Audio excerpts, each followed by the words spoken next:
इतने लंबे लंबे आंसर्स लिख करके आते हो, फिर भी मार्क्स कट जाते हैं। 6 मार्कर क्वेश्चन के अंदर इतनी सारी शीट्स भर करके आते हो, इतनी सारी लाइनें लिख करके आते हो, फिर भी पूरे नंबर मिलते ही नहीं है। क्या इंग्लिश जैसे सब्जेक्ट में या किसी थ्योरेटिकल सब्जेक्ट में फुल मार्क्स स्कोर करना इतना डिफिकल्ट या इम्पॉसिबल है? ना तो डिफिकल्ट है और ना ही इम्पॉसिबल है, तुम्हारी टेक्निक ही गलत है। तुम सारा कंटेंट जो याद किया है वो लिख करके वहां आ जा रहे हो, लेकिन लिखना कैसे है ये तो तुमने सीखा ही नहीं है। आज के इस वीडियो में मैं आपके इंग्लिश एजुकेटर आपको यही सिखाने वाली हूं कि कैसे आपको आंसर्स लिखने होते हैं, और सिर्फ लिखना नहीं बल्कि टाइम मैनेज करना और प्रेजेंट करना, सब कुछ इस वीडियो में सिखाऊंगी। और ये वीडियो पूरी जरूर देखना, क्योंकि लास्ट में मैं आपको एक फिक्स्ड टेम्पलेट भी देने वाली हूं कि आपको यही लाइनें लिख के आनी है in the beginning of the answer, यही लाइनें आप एंड में लिख कर आएंगे एंड मिडिल में भी यही आपको चीजें लिखनी है। पूरा एक फिक्स्ड टेम्पलेट दे दिया जाएगा जिसके इस्तेमाल से आप अपने आंसर्स लिखना चालू कर सकते हैं, प्रैक्टिस कर सकते हैं, अल्टीमेटली तुम्हारी हैबिट में आ जाएगा तो तुम खुद बना बना के आंसर लिखना सीख जाओगे। राइट अब ये जो वीडियो है ये class 10th 11th and 12th सभी स्टूडेंट्स के लिए है, तो ध्यान से जरूर देखना, ज्यादा लंबी नहीं होने वाली है, बहुत सारी चीजें सीखने को मिलेंगी। एंड अगर वीडियो अच्छी लगे, सब समझ पे आए, तो कमेंट में जरूर बताना मुझे, ठीक है? और साथ ही साथ चैनल को सब्सक्राइब कर लेना। चैनल है अभी छोटा, लेकिन इस पे बहुत सारी रेलेवेंट ऐसी वीडियोस आपको मिलेंगे जो आपको खूब हेल्प करने वाली है। चलो तो शुरू करते हैं इस वीडियो को। अब सबसे पहले जैसे कि मैंने बताया कि आज के इस सेशन में, आज के इस वीडियो में हम फोकस करने वाले हैं इन 3 प्राइमरी चीजों के ऊपर। यार देखो, हमारा टारगेट है 100 आउट ऑफ 100 या फिर आपका 80 का पेपर होता है, हमें पूरे मार्क्स स्कोर करने हैं। अब फुल मार्क्स स्कोर करने के लिए आपको सभी चीजों पे ध्यान देना पड़ेगा ना। एक बात बताओ, 3 घंटे का आपका पेपर होता है। अब 3 घंटे में अगर आपसे 25 क्वेश्चंस पूछे जा रहे हैं, 25 तो होते नहीं है, 20 क्वेश्चंस भी अगर आपसे आपका टीचर पूछ रहा है, क्वेश्चन पेपर में 20 क्वेश्चंस है, पर तुमने टाइम मैनेज ही नहीं किया और तुम पूरे पेपर में सिर्फ 12 क्वेश्चंस कर पाए हो और 8 क्वेश्चंस छूट गए हैं, तो फुल मार्क्स तो वैसे भी स्कोर नहीं कर पाओगे, राइट? तो इसलिए टाइम मैनेजमेंट भी सीखना पड़ेगा आपको कि टाइम मैनेज कैसे किया जाए। और इंग्लिश का पेपर अधिकतर बच्चों को लेंदी लगता है, लेटर लिखो, एस्से लिखो, स्पीच, एडवर्टाइजमेंट्स, ये सब हमें करना पड़ता है, तो इस चक्कर में पेपर छूट जाता है। तो टाइम मैनेज करना सीखो ताकि फुल मार्क्स आ सके। प्रेजेंटेशन एंड आंसर राइटिंग भी हमें सीखनी ही पड़ेगी। तो इस वीडियो में ये तीनों चीजें मैं आपको समझाने वाली हूँ। अब शुरू करते हैं जल्दी से और आ जाते हैं सबसे पहले पॉइंट पे, जो कि है चैप्टर नॉलेज। चैप्टर नॉलेज क्या है बेटा? देखो, आंसर राइटिंग तो स्टेप नंबर 2 है, स्टेप नंबर 1 तो पहले आ जाए हमको। अब जब तुम्हें पता ही नहीं है कि तुम्हें लिखना क्या है, तो लिखोगे कैसे? मैं तुम्हें सिखा दूं कि बेटा आपको आंसर ऐसे लिख करके आना है, लेकिन ध्यान देना पड़ेगा ना कि चैप्टर की नॉलेज भी तो होनी चाहिए आपके पास। जब तक दिमाग में यहां पर आंसर नहीं आएगा तो भैया हाथ से कैसे लिखना चालू करोगे उस आंसर को? अब दिमाग में आंसर कैसे आए? सबसे बड़ी एक प्रॉब्लम जो बच्चे फेस करते हैं वो ये है कि मैम हमें ना चैप्टर ही नहीं याद आता है, हम कहानी ही भूल जाते हैं, हम उसी के अंदर कंफ्यूज हो जाते हैं, हमें पता ही नहीं है लिखना क्या है, तो लिखेंगे कैसे? सही बात है ना, ये तो कॉमन सेंस है। तो देखो, आपको ना सबसे पहले चैप्टर नॉलेज पे या चैप्टर अंडरस्टैंडिंग पे फोकस करना पड़ेगा। अब ये चैप्टर नॉलेज या चैप्टर अंडरस्टैंडिंग क्या है, एक छोटे से एग्जांपल से समझाती हूँ। आप एक बात बताओ, वो भेड़िया की कहानी आप सबने बचपन में जरूर सुनी होगी, जिसके अंदर एक छोटा सा बच्चा होता है और वो रोजाना चिल्लाता है जोर जोर से गांव वालों को अलर्ट करने के लिए कि भेड़िया आ गया, भेड़िया आ गया। और गांव वाले जब उसके पास भाग कर आते हैं तो उन्हें पता चलता है कि वो तो झूठ बोल रहा था। अब मैं अगर आपसे यहाँ पे क्वेश्चन पूछूं कि क्या उस कहानी के अंत में सच में भेड़िया आता है, तो आप सबके मन में इसका आंसर जरूर आ गया होगा, राइट? क्यों आपको इसका आंसर एकदम से पता चल गया? क्योंकि ये कहानी आपको याद है, क्योंकि ये कहानी आपने बहुत बार सुनी है और आपने इंटरेस्ट के साथ बचपन में ध्यान से सुनी थी, तो आपको पूरी कहानी पता है और इस कहानी से पूछे जाने वाले सवाल के जवाब भी आपके मन में आ जाएंगे। तो बेटा आप जिस भी सब्जेक्ट का आंसर लिखना चाहते हो, आप चाहे एसएसटी है, इंग्लिश है, या आप ह्यूमैनिटीज के बच्चे हो, कॉमर्स या साइंस के स्टूडेंट हो, आंसर राइटिंग में सबसे पहले चैप्टर पे ध्यान दो। स्पेशली अगर मैं इंग्लिश की बात करूं तो आपको ना चैप्टर्स को एक टास्क के तरीके से लेना ही नहीं है, आप इन चैप्टर्स को एक कहानी के तरीके से लीजिए ना। अब चाहे क्लास 10th का बच्चा है, अगर वो अ थीफ स्टोरी पढ़ रहा है तो उसको एक कहानी के तरीके से समझो कि पहले ये हुआ, फिर ये हुआ, और इस तरीके से अनिल ने हरी की जिंदगी बदल दी। और अगर आप 12th के स्टूडेंट हो तो टाइगर किंग अगर आपका चैप्टर है तो आप उसी तरीके से उसको इंटरेस्ट के साथ समझो। आपको डिटेल्स वगैरह पे ऐसे ध्यान देने की जरूरत नहीं है कि ये मुझे याद करना है। अपने दिमाग को ऐसा फील ही मत होने दो कि एक टास्क है, आप सिर्फ उस चैप्टर को एंजॉय करो, just take it as a story और उसको समझो और देखो कि भाई कहानी में हुआ क्या, पहले क्या हुआ, फिर क्या हुआ और उसके बाद क्या हुआ। जब आपको अच्छे से कहानी समझ में आ जाएगी तो आपका पहला स्टेप यहीं पर हो चुका है। इससे ज्यादा आपको कुछ करना ही नहीं है। फिर जब क्वेश्चन आपके सामने आएगा तो जैसे ही क्वेश्चन पढ़ोगे दिमाग में आंसर आ जाना चाहिए। अब वो आंसर जरूरी नहीं है कि मैम इंग्लिश का क्वेश्चन है तो इंग्लिश में आंसर मेरे दिमाग में आना चाहिए। बेटा आपके पास आंसर दिमाग में आना चाहिए, चाहे फिर वो हिंदी में ही क्यों ना हो।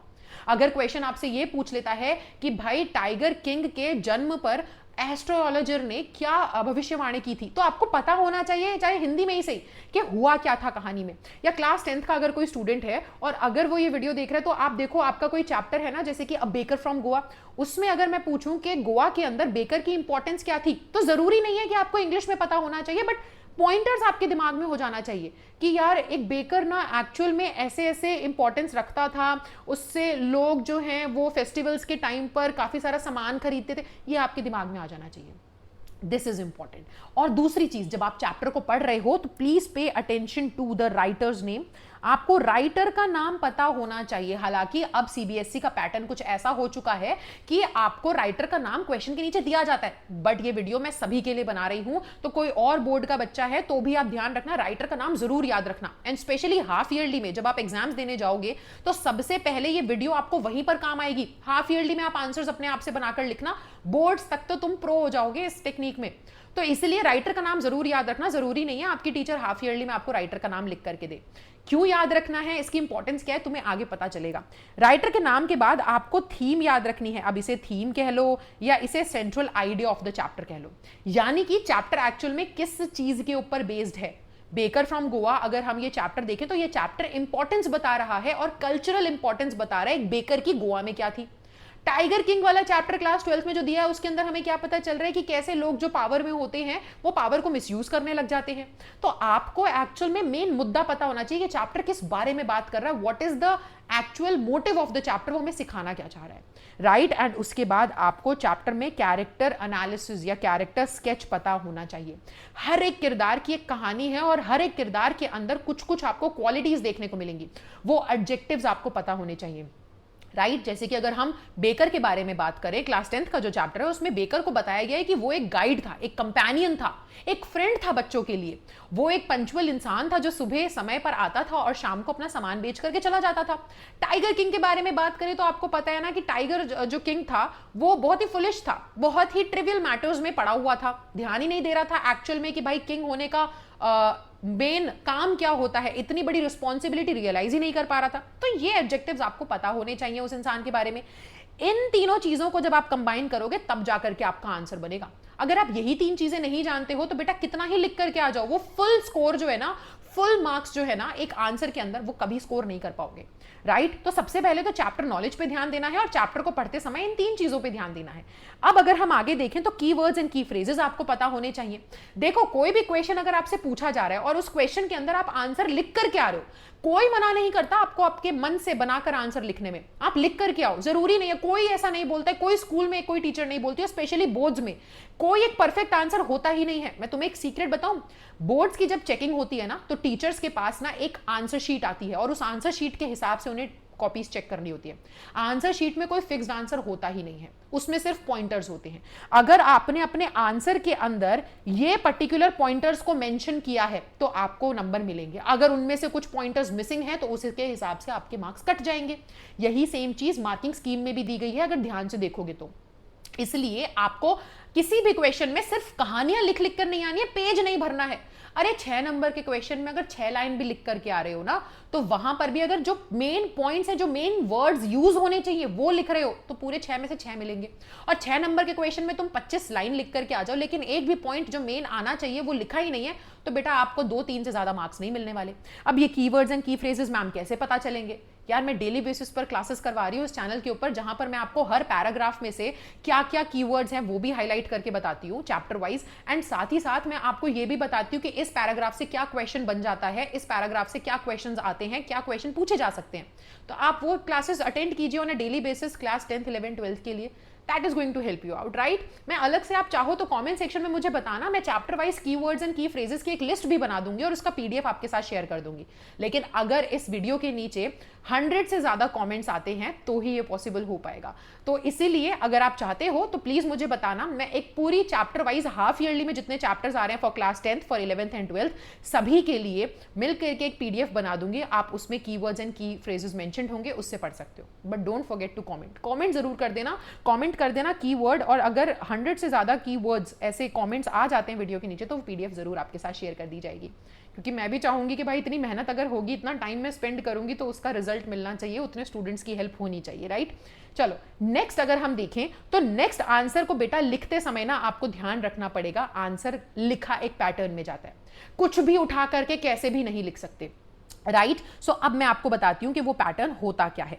अब मान लीजिए आपके सामने एक क्वेश्चन आया है, ठीक है, और क्वेश्चन मान लो कि मैं एक 10th क्लास का चैप्टर उठा लेती हूं, क्योंकि 10th क्लास के चैप्टर का एग्जांपल दूंगी तो 11th के बच्चे भी समझ जाएंगे, 12th के बच्चे भी समझ जाएंगे, ठीक है।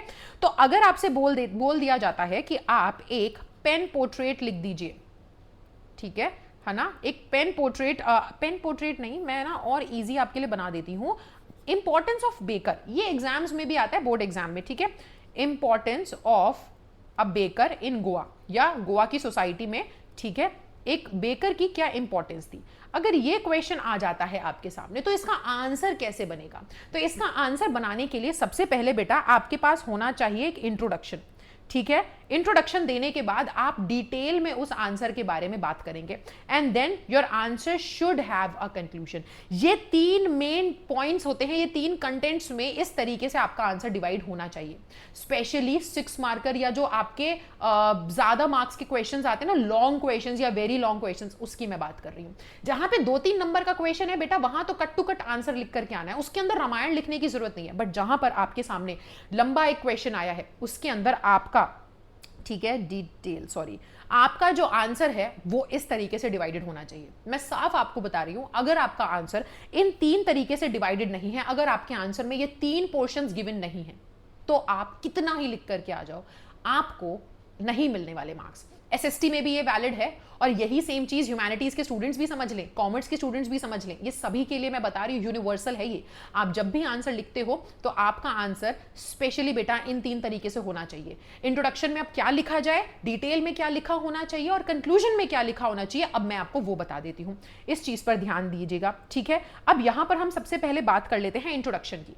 अब यहां पे एक चीज का प्लीज ध्यान रखना, जब मैंने आपको बोला कि आपका आंसर 3 तरीके से डिवाइड होना चाहिए, तो इसका मतलब ये नहीं है, आप मान लो कि ये जो भी व्हाइट शीट आपके सामने यहां पर गिवन है, ये व्हाइट शीट आप मान लीजिए आपकी आंसर शीट है।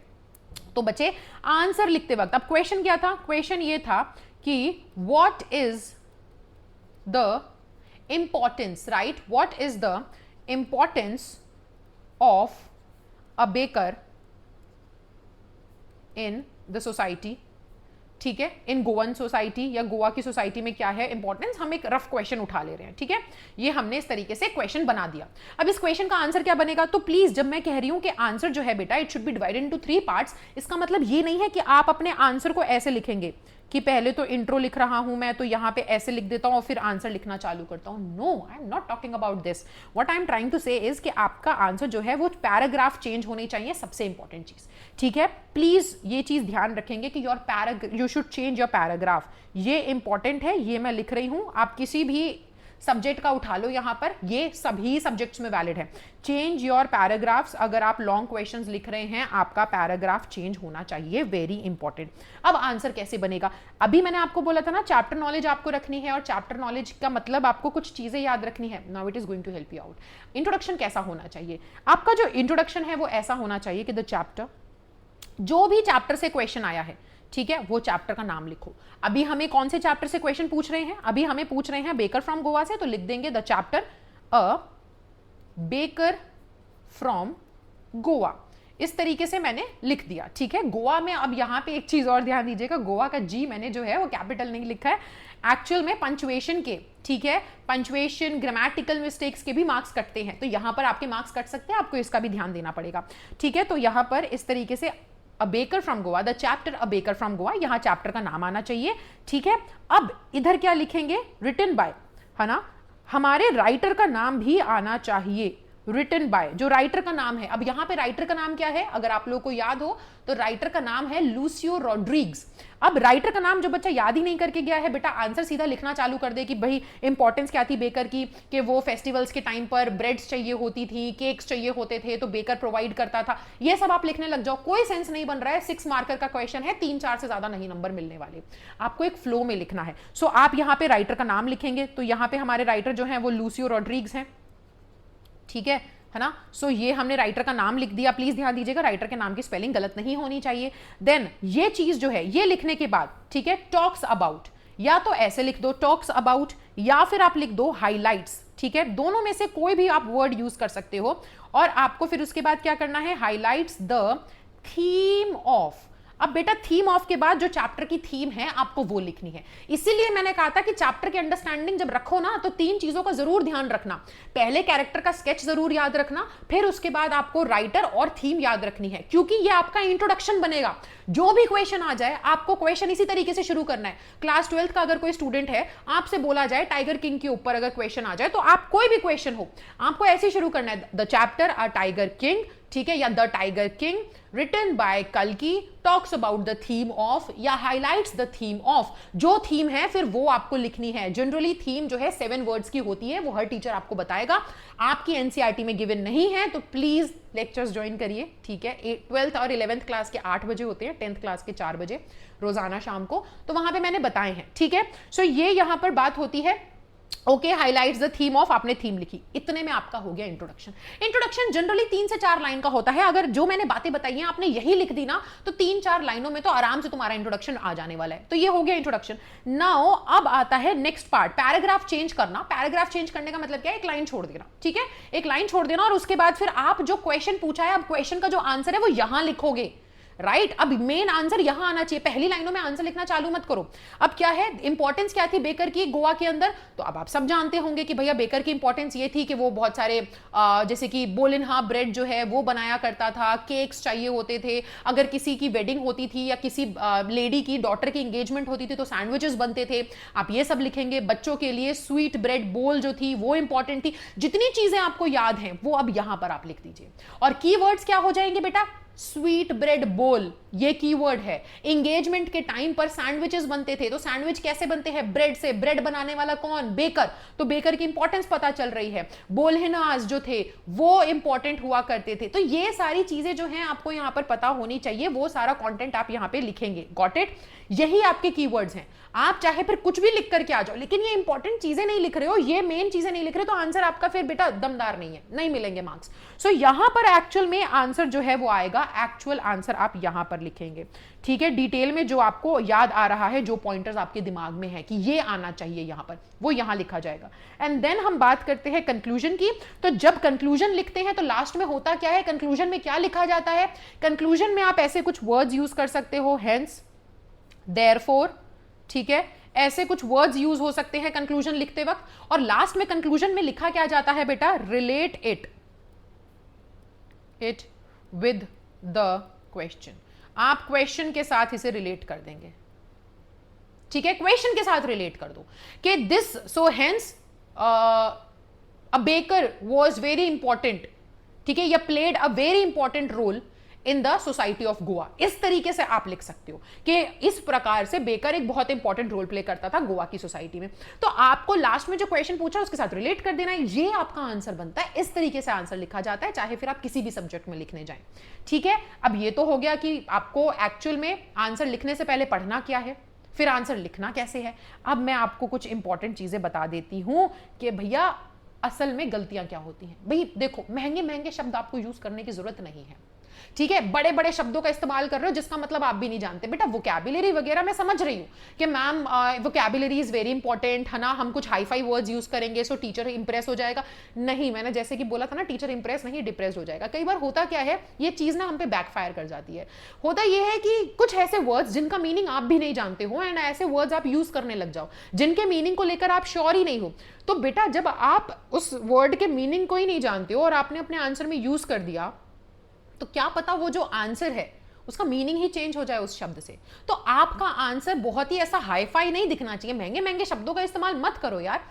आप अपना आंसर सिंपल सा भी बना सकते हो। सिंपल, अंडरस्टैंडेबल होना चाहिए एंड रेलिवेंट होना चाहिए। जो क्वेश्चन पूछ रहा है उसके साथ मैच खाना चाहिए, रेलेवेंट होना चाहिए, उस क्वेश्चन का आंसर आपके आंसर में होना चाहिए। सिंपल सी बात है। अब आप उसको सिंपल सरल भाषा में भी लिखेंगे तो भी कोई टीचर मार्क्स नहीं काटेगा। ऐसा नहीं है हाई फाई वोकैबुलरी को मार्क्स मिलते हैं, नो। सिंपल सिंपल लैंग्वेज में ग्रामेटिकल एरर होते हैं, बहुत टेंशन है उस चीज की, स्पेलिंग्स मिस्टेक हो जाती है, सिंपल वर्ड्स का इस्तेमाल कीजिए जिनसे आप वाकिफ हैं, जिनको आप जानते हैं। सिंपल सिंपल सेंटेंसेस बनाइए। बस आपको मोटिव होना चाहिए कि मेरी कही हुई बात, मैं जो आंसर बताना चाह रहा हूं वो टीचर को समझ में आ जाए, फिर चाहे सिंपल लैंग्वेज ही क्यों ना हो, कोई मार्क्स नहीं काटेगा। तो प्लीज इस चीज का ध्यान रखेंगे, ठीक है। नेक्स्ट चीज क्या है कि यार ये चीज नहीं करनी है आपको। ये चीज ना पता है मैंने कब सीखी थी, मैंने 11th स्टैंडर्ड में सीखी थी, और मेरे को 12th में इतना हेल्प किया था इस ट्रिक ने कि मेरे एक्चुअल में जो मार्क्स 11th में टीचर, सेम टीचर थी जो इतने मार्क्स कट किया करती थी ना, 12th में आने के बाद हाफ ईयरली में she was very happy with my performance. और सबसे एक बड़ी जो चेंज मैं लेकर आई थी वो यही था। फॉर एग्जाम्पल देखो, अगर हम एक आंसर लिखने लग जाएं, ठीक है, मैं आपके सामने 2 आंसर्स लिखती हूं यहाँ पे। एक आंसर मैं इस तरीके से, एक आंसर मैं आपके सामने ये लिख देती हूं, right, the chapter a baker from Goa. अब एक बच्चे ने इस तरीके से, ठीक है, इज रिटन बाय, ठीक है। अब एक बच्चे ने जल्दी जल्दी आंसर इस तरीके से लिखना चालू किया। अब उसे एकदम से रियलाइज हुआ कि यार ये तो मैंने गड़बड़ कर दी, बेकर का बी कैपिटल होना चाहिए था, तो उसने ये घिचपिच घिचपिच घिचपिच घिचपिच चालू कर दी। फिर उस बच्चे ने सोचा अरे यार जी भी कैपिटल होना चाहिए था, ये घिचपिच घिचपिच चालू कर दी, रिटर्न की स्पेलिंग गलत है, घिचपिच घिचपिच चालू कर दी। मैं बताऊं कुछ बच्चे तो क्या करते हैं, कुछ बच्चे तो ऐसे बॉक्स बनाते हैं। मैंने आंसर शीट्स देखी है, क्योंकि स्टूडेंट्स की बोर्ड एग्जाम्स की आंसर शीट्स देखी है, बॉक्स बनाते हैं और उस बॉक्स को ये ऐसे खिचपिच खिचपिच कर देते हैं। इससे आप पता है क्या कर रहे हो, वो कहावत सुनिए, आ बैल मुझे मार, तुम वही कर रहे हो। तुम टीचर का अटेंशन ना खींच रहे हो अपनी तरफ। जो टीचर्स होती हैं, जो एग्जाम, जो आपका क्वेश्चन पे, जो आपका आंसर शीट चेक कर रहा है, तो वो एक्चुअल में बैठ करके ना बेटा, उनके पास इतनी सारी शीट्स आती है कि वो डिटेल में एकदम घुस घुस के सारे बच्चों के आंसर्स चेक नहीं करते हैं। दे जस्ट स्किम, वो स्किम करते हैं कि ओके ओके ओके ओके। और पता है स्टार्टिंग में ही अगर आपका आंसर बहुत ही अच्छा बना हुआ है, आपने बहुत अच्छे से फॉर्मुलेट किया है अपना आंसर, आपने प्रॉपर टेक्निक जो मैंने बताई है वो फॉलो करी है, तो टीचर समझ जाता है कि हाँ यार इस बच्चे ने अभी तक परफॉर्मेंस अच्छी दी है, इस बच्चे के आंसर सही है, इतनी गलतियां नहीं होंगी, ठीक है। तो वो ऊपर ऊपर से स्किम का मतलब है नजरें फेर लेते हैं कि ठीक है वो जो पर्टिकुलर पॉइंट्स हैं, कीवर्ड्स की फ्रेजेस हैं, वो आंसर में गिवन है या नहीं। लेकिन अगर एक आंसर के अंदर इतनी घिचपिच घिचपिच होगी तो टीचर का अपने आप दिमाग जाएगा उधर कि यार यहाँ पे इसने बहुत घिचड़ पिचड़ कर रखी है, इसने यानी कि गलतियां बहुत करी हैं। तो वो अब उस आंसर को बैठ के अच्छे से चेक करेगा, और जब अच्छे से चेक करने बैठ गया ना टीचर, तो तुम्हारा वहां पे अगर 2 गलतियां होंगी ना, तो वहां पे फिर वो 6 गलतियां हाईलाइट हो जाने वाली, क्योंकि वो अच्छे से चेक करेगा तो बहुत सारी मिस्टेक्स निकलेंगी। तो आपको ये नहीं करना है। आप अपना आंसर अगर लिख रहे हैं ना, तो इस तरीके से लिखने की जगह बस आप एक काम कीजिएगा, और ये टेक्निक मैंने भी इस्तेमाल करी है। My teacher was really happy and उनका फीडबैक यही था कि this is how you should present your answers in your board exams. So for example अगर मैं आंसर लिख रही हूं द चैप्टर, ठीक है, अ बेकर, और मेरे को एकदम से रियलाइज हुआ कि अरे यार ये तो गलत हो गया, अ बेकर नहीं होना चाहिए, तो सिंपल एक कट मारा और मैंने ऐसे लिखा अ बेकर, ठीक है, एंड फ्रॉम गोवा। कोई भी मिस्टेक है आप सिंपल, ये स्पेलिंग मिस्टेक है बेकर की, सिंपल एक कट करो, इतना हाईलाइट ही नहीं हो रहा है मिस्टेक। समझ में आया? तो आपको बस यही करना है, ठीक है। मिस्टेक्स को अपनी हाईलाइट मत करो, खुद से आ बैल मुझे मार वाली हरकत नहीं करनी है। देन हमारे पास आ जाता है word limit. Please word limit को क्रॉस नहीं करेंगे आप। अगर आपकी वर्ड लिमिट है कि 80 to 100 वर्ड्स में आपको आंसर लिखना है, तो सेफ वर्ड लिमिट होती है 90, ठीक है। 90 वर्ड्स का आंसर एम करके चलो ना। देखो वर्ड लिमिट से कम लिखोगे तो वैसे ही मार्क्स कट जाएंगे, क्योंकि जब तुम्हें बोला गया है कि आंसर इतना होना चाहिए, तो आप कम लिख करके आ रहे हो तो वैसे ही मार्क्स कटने वाले। लेकिन ज्यादा लिख के आने पे भी नंबर कटते हैं, और पता है क्यों? क्योंकि मान लो आपके पास ये आंसर शीट है, ठीक है, आप इमेजिन कर लीजिए ये आपकी आंसर शीट है। अब इस आंसर शीट में आपने इतना आंसर लिखा, इसके अंदर हो गई 4 स्पेलिंग मिस्टेक्स या 5 गलतियां हो गई, ठीक है। लेकिन वहीं पर अगर आप बहुत ज्यादा लिख कर आ रहे हो, तो बेटा जब इतने में ही 5 गलतियां थी, तो इतना लिखने पर तो 10 गलतियां निकल आएंगी, तो अपने आप आपके नंबर ही कटने वाले हैं वहां पर। तो इसीलिए वर्ड लिमिट को क्रॉस ना कीजिए, और स्पेशली हाफ ईयरली में तो तुम्हारी टीचर पक्का नंबर काट लेगी। अधिकतर स्कूल्स में होता है, यहाँ पे 90% स्कूल में, जहां पे टीचर जस्ट तुमको सबक सिखाने के लिए कि तुम अपनी गलतियां सुधार लो, वो वर्ड लिमिट क्रॉस करने पर मार्क्स काटती हैं। तो हाफ ईयरली में तो बिल्कुल भी गलती नहीं करनी। बोर्ड्स तक तो तुम अपने आप अगर अभी से इसको सीख लोगे तो बोर्ड्स तक गलती अपने आप कम हो जाएंगी, नहीं होंगी, ना के बराबर गलतियां होंगी। So please do not cross the word limit. Next जो टिप है वो ये है कि भाई आंसर शीट है, दिवाली का घर नहीं, सजावट नहीं जरूरत है वहां पर। बहुत से स्टूडेंट्स होते हैं जो स्केच पेन भी लेकर जाएंगे, पेंसिल भी लेकर के जाएंगे, हाइलाइटर भी लेकर के जाएंगे, ये स्टेशनरी की दुकान बिछा के बैठ जाते हैं और फिर उसके बाद चालू होता है आंसर शीट को सजाना।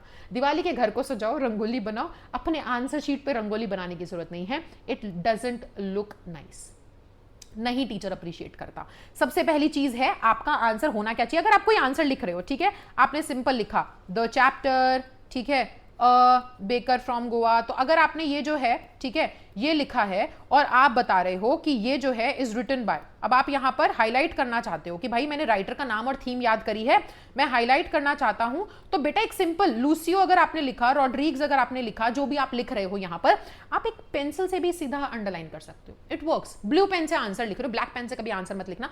ब्लैक पेन का अगर आप इस्तेमाल करना चाहते हो तो अंडरलाइन करने के लिए सिर्फ इस्तेमाल करो। ऐसी अंडरलाइन करने की भी जरूरत नहीं है, ऐसे ऐसे ऐसे ऐसे करके अंडरलाइन कर रहे हैं, नहीं यार, सिंपल सोबर। जितनी आंसर शीट सरल और साधारण होगी उतनी अच्छी लगेगी, ठीक है। सिंप्लिसिटी में ही सुंदरता है, इतना हमेशा याद रखना। सो आपकी आंसर शीट को दिवाली का घर ना बनाएं, ठीक है। अगला कुछ मैं बोनस टिप्स देना चाहती हूं। बोनस टिप ये है टाइम मैनेजमेंट के ऊपर आपकी आंसर शीट शुरू कैसे होनी चाहिए, आंसर लिखना कैसे है। आपके पास बेटा 3 सेक्शंस होते हैं। सेक्शन ए आपके पास होता है, सेक्शन बी जो ग्रामर का होता है और राइटिंग का होता है, एंड देन आता है आपका सेक्शन सी जो कि लिटरेचर का होता है। अब मान लीजिए कि ये आपकी आंसर शीट है, ठीक है, मान लीजिए ये आपकी आंसर शीट है। बहुत सारे लोग जो हैं यूट्यूब पर बोलते हैं कि नहीं आपको आपका सीक्वेंस फॉलो करना है वरना मार्क्स कटेंगे, ऐसा कुछ भी नहीं है। प्लीज उनकी बातों में मत आओ। मैंने बोर्ड्स की कॉपीज चेक करी हैं, मैं लेजिट बोल रही हूं, ऐसा कुछ भी नहीं होता है। That is bullshit, I am sorry for the word, right, but वो झूठ है, वो गलत है, ऐसा कुछ भी नहीं है। मैं बताती हूँ आपको करना क्या है। पता है एक्चुअल में सीक्वेंस आप अपनी मर्जी से फॉलो कर सकते हो, लेकिन गड़बड़ पता है क्या हो जाती है। सोचो एक बच्चे ने यहाँ पे हेडिंग डाली कि मैं सेक्शन सी से शुरू कर रहा हूँ और सेक्शन सी का क्वेश्चन नंबर 6 में लिख रहा हूँ, तो उसने पहले क्वेश्चन नंबर 6 लिखा और उसके बाद उसको लगा कि अच्छा अब ना नहीं हो पा रहा है, आगे का क्वेश्चन नहीं याद आ रहा है, चलो एक काम करता हूँ सेक्शन नंबर बी स्टार्ट कर देता हूँ। सेक्शन नंबर बी का ग्रामर क्वेश्चन करता हूँ, क्वेश्चन नंबर 3 का आंसर लिखा, फिर क्वेश्चन नंबर 4 का आंसर लिखा, अब उसे लग रहा है दोबारा से क्वेश्चन नंबर सेक्शन सी का क्वेश्चन नंबर 7 कर लेता हूं। यहां पे तुम कर रहे हो गलती, तुम यहां पे टीचर के दिमाग के साथ और टाइम के साथ क्या कर रहे हो, खिलवाड़। कि सेक्शन सी पहले शुरू करा, फिर सेक्शन बी करा, फिर दोबारा सेक्शन सी करा, यहां नंबर कटेंगे। आप कोई भी सेक्शन से शुरू करो लेकिन उस सेक्शन को फिर कंप्लीट करो। सेक्शन सी से स्टार्ट करना है वहां से करो, सेक्शन बी से स्टार्ट करना है वहां से करो, ए से करना है ए से करो, लेकिन उसको कंप्लीट करो, बीच बीच में सेक्शंस नहीं चेंज करने। अब दूसरी चीज, कौन से सेक्शन से स्टार्ट करना चाहिए, मेरा रिकमेंडेशन हमेशा बच्चों को यही होता है कि start with section number B. Section A से कभी स्टार्ट मत करो, वो बहुत टाइम कंज्यूमिंग होता है, उसको लास्ट में करना। लास्ट के जो आपके पास 50 to 45 मिनट्स बचते हैं उसमें बैठ करके सेक्शन ए को कंप्लीट कर लो, ठीक है। लास्ट का 1 घंटा आप मैक्स टू मैक्स 1 घंटा सेक्शन ए को दो। आपकी आंसर शीट में सेक्शन बी से स्टार्ट कीजिए क्योंकि ग्रामर है, ग्रामर के आंसर खट से निकल जाते हैं, पता होते हैं, लॉजिक हमारे पास होता है, तो जल्दी जल्दी आप आंसर कर सकते हो। ज्यादा लिखने में टाइम नहीं लगता है, सोचने में भी ज्यादा टाइम नहीं लगता है, बिकॉज हम पूरे साल भर इतना लर्न करके गए हैं रूल्स वगैरह, so we know the answer, right. उसके अंदर आपको क्लास 10th का बच्चा या 12th का बच्चा है, लेटर वगैरह होता है, तो लेटर का एक पर्टिकुलर फॉर्मेट होता है जिसमें भी इतना टाइम नहीं लगता है, तो जल्दी जल्दी आप उसको खत्म कर सकते हो लिख करके, एंड देन सेक्शन सी पे मूव ऑन कर जाओ। सेक्शन बी के बाद सेक्शन सी में होता क्या है कि वही चैप्टर्स हैं जो आपने पूरे साल भर पढ़े हुए हैं, उन्हीं घुमा के क्वेश्चंस पूछे जा रहे हैं। सो आप ऑलरेडी राइटर वगैरह का नाम ये सब लर्न करके गए हो, तो आंसर करना इजी होगा, जल्दी जल्दी कर पाओगे। सेक्शन ए में टाइम लगता है, उसको लास्ट में कीजिएगा, ठीक है। दूसरी बोनस टिप मैं आपको ये देना चाहूंगी, ये बोनस टिप मैं हाफ ईयरली के लिए नहीं दे रही हूं क्योंकि हाफ ईयरली में टीचर हो सकता है तुम्हारी नाराज हो जाए, क्योंकि स्कूल की टीचर्स का अपना अपना होता है, ठीक है। बोर्ड एग्जाम्स में आपको हेल्प करेगा। आपकी मान लीजिए अगर कोई आंसर शीट है तो आप ना एक रफ शीट जरूर ले लीजिएगा। रफ शीट में होगा क्या, अगर आप रफ शीट ले लेते हो तो rough sheet will help you with your thoughts formulation, ठीक है। होता क्या है, जब हमारे पास 15 मिनट के लिए स्टार्टिंग में जो क्वेश्चन पेपर मिलता है, रीडिंग टाइम मिलता है, उसके अंदर ना जैसे हम क्वेश्चंस को रीड करना चालू करते हैं तो हमारा दिमाग आइडियाज थ्रो करने लग जाता है कि ये भी आंसर है, ये भी आंसर है, सारे आंसर्स हमारे दिमाग में आने लग जाते हैं। बट जब हम लिखने बैठते हैं तो हम भूल जाते हैं कि यार इसका आंसर क्या था, अभी तो याद आ रहा था, अब याद नहीं आ रहा है। तो इसीलिए रफ शीट रखिए। होता क्या है कि जब भी आप कोई क्वेश्चन पढ़ते हो ना, तो क्वेश्चन पढ़ने के साथ आपके दिमाग में रैंडम आइडियाज आते हैं कि ये भी पॉइंट आ सकता है, ये भी पॉइंट आ सकता है, ये भी पॉइंट आ सकता है, ये भी पॉइंट आ सकता है। इतने सारे दिमाग में आइडियाज आते हैं। अब वो आइडियाज जितनी जल्दी आते हैं चले भी जाते हैं। तो अगर आपने रफ शीट में कहीं लिख रखा होगा ना, तो आपको हेल्प होगा असली आंसर लिखने में। आपको बस इस रफ शीट में से पॉइंटर्स उठाने हैं जो आपके दिमाग में आ रहे थे और उनको अरेंज करना है ऑर्डर में। इंट्रोडक्शन वाले पॉइंट्स इंट्रोडक्शन में, डिटेल वाले पॉइंट्स डिटेल में, एंड कंक्लूजन वाले पॉइंट्स कंक्लूजन में। सो इस तरीके से आपको मदद हो जाती है। सो ये था बेसिकली आज का हमारा सेशन, जिसके अंदर मैंने कुछ आपको बोनस टिप्स भी दिए हैं, कुछ चीजें भी बताई हैं। हमेशा याद रखिएगा, practice makes a man perfect. अगर आप सोचेंगे कि आप बिना प्रैक्टिस के बस ये वीडियो देखने के बाद एकदम होनहार बच्चे बन चुके हैं, आंसर राइटिंग आ चुकी है, अब तुम्हें कोई नहीं रोक सकता है, यू आर अनस्टॉपेबल, तो ऐसा नहीं है। प्रैक्टिस ही आपको परफेक्ट बनाने वाला है। दूसरा मेरा बस सुझाव आपके लिए यही रहेगा कि प्लीज आप मुझे कमेंट सेक्शन में जरूर बता देना, अगर आपको कीवर्ड्स एंड की फ्रेजेस की पीडीएफ चाहिए तो आप लोग कमेंट कर दीजिएगा। मैंने जैसे कि बोला, ज्यादा नहीं, मेरे को 100 कमेंट्स ही चलेंगे। 100+ कमेंट्स अगर आ जाते हैं चैनल पे इस वीडियो के नीचे कि, और आपको कमेंट करना है कीवर्ड्स, ठीक है, अगर आप लिख देते हैं तो मैं आपको हाफ ईयरली में जितने भी चैप्टर्स आने वाले हैं उन सब की एक लिस्ट बना करके पीडीएफ शेयर कर दूंगी, सभी important keywords and key phrases की, जिसकी मदद से आप अपना आंसर बना सकते हैं। So do let me know आपको ये वीडियो कैसा लगा। प्लीज मुझे कमेंट सेक्शन में जरूर बताइएगा। अच्छा लगा तो कमेंट जरूर कीजिएगा। चैनल पे नए हैं तो फिर सब्सक्राइब जरूर कीजिएगा। और मैं आपकी इंग्लिश एजुकेटर निकिता सिंह मिलूंगी आपसे अगली वीडियो में। तब तक के लिए bye bye, take care and thank you so much.